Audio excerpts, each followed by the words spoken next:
ఆర్థిక సర్వే అంటే మన దేశ ఆర్థిక పరిస్థితి గురించి అధికారికంగా ప్రభుత్వం చెప్పేటువంటిదే ఆర్థిక సర్వే.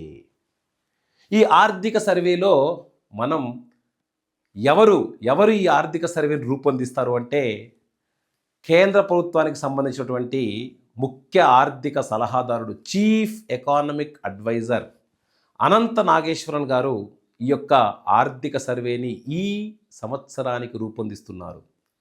సో ఈ ఆర్థిక సర్వే ఇంతకుముందు బడ్జెట్లో భాగంగా ప్రవేశపెట్టేవారు, కానీ ఇప్పుడు బడ్జెట్కి ఒక్కరోజు ముందు ఈ ఆర్థిక సర్వేని ప్రవేశపెట్టడం జరుగుతుంది.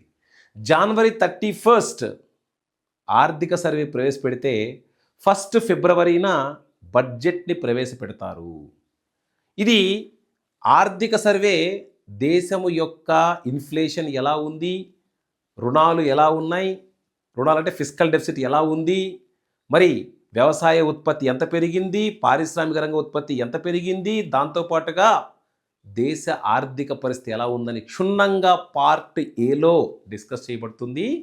Part below social services oriented, సామాజిక సేవల పరంగా విద్య, ఆరోగ్యం, శానిటేషన్, డ్రింకింగ్ వాటర్ లాంటి వసతులు ఏ విధంగా ఉన్నాయనేది పార్ట్ బిలో ఎక్స్ప్లెయిన్ చేయబడుతుంది.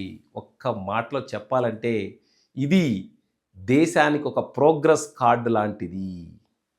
ఈ ప్రోగ్రెస్ కార్డును ఉపయోగించి రాబోయే సంవత్సరంలో ఏ విధంగా మనం రూపొందాలని చెప్పేదే బడ్జెట్ ముందు ఏ విధంగా మనం ఉన్నాము అని చెప్పేదే ఆర్థిక సర్వే. ఆర్థిక సర్వేలో ఉన్నటువంటి డీటెయిల్స్ కోసం subscribe this channel Shivaprasad IAS Academy and follow the channel. If possible, please share the channel. Thank you very much. We will meet into economic survey.